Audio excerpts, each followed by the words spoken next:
Hi, Sarah Mack here from withsarahmack.com, and something that I've been thinking a lot about lately has been the power of telling the truth and how important it is. And I've seen, particularly in my own life, how I've been really good at not telling the truth and ignoring the truth for a very long time. Because let's face it, it's more convenient, right? The truth a lot of the time is very, very inconvenient because it requires that we do something about it. When we tell the truth, it requires that we create change, particularly the types of truths that we've been ignoring, because those are the biggest ones. Those are the most important ones, and those are often the most difficult ones to navigate. Which is a lot of the time the reason why we avoid looking at them in the first place. And one of the ways that for me, I have been able to harness the power of telling the truth is simply to own up to our stories as individuals, right? First, to own up to our stories within ourselves internally, and to really,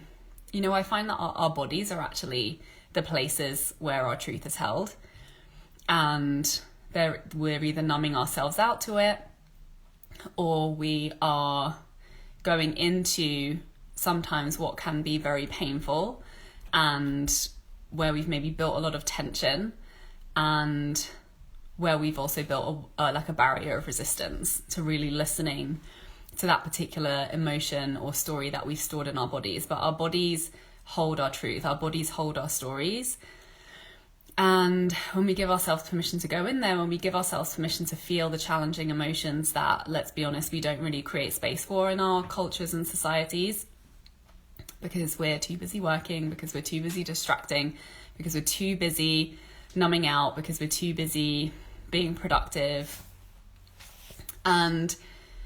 when we really take that space, and I think this has been happening a lot recently, when we take that space to actually listen, then we actually end up having to do something about it. We end up listening to the emotion, we end up listening to the call for change, and it becomes increasingly difficult to ignore it. It becomes increasingly difficult to avoid those conversations within our personal relationships, within our communities, within our societies. And I feel like this is happening both on a very personal level at the moment, with everybody being in quarantine, and on a wider level socially, which we're really seeing with the conversations that are happening around the Black communities at the moment. And, there's a lot of confusion around what we should be doing, what is the most helpful thing that we can do. And I've just, from my own experience of transformation and of, moving to heal pain and suffering in my own life, the first step is to just own up to the truth, own up to the stories, to have those conversations, to create space for those stories, to listen to the stories that are actually painful and that we have maybe often feel unequipped to be able to deal with, and that maybe we don't have an immediate remedy for, we don't have an immediate solution for, and we get to be in that discomfort. We get to be in that conversation because that's where we start to open ourselves up for the solution. That's where we stop bulldozing over the problem, pretending it's not there, and allowing the tension to build, and allowing the problem to build, and allowing the problem to create all other kinds of problems, rather than allowing it to come to the surface, creating time to listen, creating time to ask questions, creating time and space for compassion, and to really connect to what's true, so that, then we can continue to ask powerful questions of, what feels like the most pressing and supportive action that will allow us to create space for this new truth, and to allow us to create the change that this truth is asking to be made. So, and this really comes back to,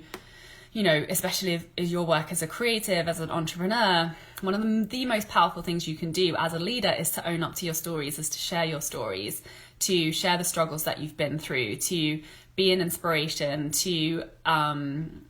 to prove to people that you can face troubles and you can overcome them and you can thrive and you can succeed in the face of the challenges and the struggles that you face, that you can own up to your truth, because that is 100% the first step to transformation, is owning up to the truth, is, having compassion for yourself, is having the courage to share when you have experienced struggle, where you have experienced challenges, where you have been impacted in a negative way. And it takes so much courage to share those stories, but those are the stories that connect you to the solution. Those are the stories that connect other people to the solution, that help other people to identify the problems that maybe they hadn't even put words to because it was too painful for them to even go there. And that's really, the revolution that's happening now in content creation, because it's not about perfection anymore. It's not about putting up this image of everything is going amazing and pretending to be inhuman and pretending that, we don't face challenges so that people think that we're better than we actually are. It's about radical self-acceptance. It's about radical self-compassion and radical courage and bravery and transparency in being able to own up to the struggles that we face, to own up to the things that bother us and that bring us down, and to, share that as a way of empowering the conversation to lead us towards action that creates a shift and that creates a change, and that empowers other people to identify those problems within themselves and to feel like they're not alone, and to be able to connect and to be able to be heard, because there's nothing more oppressive than being unheard, than being ignored, and from being treated like your problems are invisible and that they're not important or that there isn't a solution, because it's not true, because there always is a solution when we're willing to face up to the truth, when we're willing to look at the problem, when we're willing to have a compassionate conversation about it. And that's where we create the space to invite in help. That's where we create the space for inspiration, for the next step, for the different action that creates the solution. So this is really, if you have a platform, if you are creating content, if you have a solution that really benefits people, the most powerful thing that you can do as a content creator and as a leader is to tell your story, is to share the story of your struggle, is to share, the parts of your story that maybe you've been ashamed of, that maybe you feel insecure about, that will, really empower others to see that you are a human being and that you are going through human things, and to be able to create community around being able to create that solution. And it's really, really important. It's really, really powerful. And it always really, really supports others when you own up to that. And it's so important to admit that we're human, that we face limitations, that we face challenging emotions. And, I know I've definitely been feeling it in recent weeks. I've been on an emotional roller coaster. I've been doing, my own work of transformation, of really facing up to, old stories and pain that I have been storing in my body, that I've been ignoring, that I've been trying to push through. And in actually giving myself permission to go into that and to feel it and to allow it to be heard and to harvest the messages that come from listening to some of those deeper and more challenging emotions, what comes from that is crystal clarity around what's true for me, and crystal clarity around what works for me and what doesn't work for me. And with that type of conversation and with that type of work, we always get to step more into alignment with who we are, and it always feels better. And not only does it feel better, but it not only serves us, but it also serves everybody else. When we step more into our power, when we step more into freedom, when we step more into abundance, when we step more into self-compassion, then we pave the way for other people to be able to do that too. Then we fill our cup to be able to overflow, to be able to have more resources and, you know, be able to have more bandwidth to share our skills and our talents, to be able to contribute to the lives of our community and to others, and to be able to lift others up and support others and have that extra bandwidth and have that extra energy. And it's really been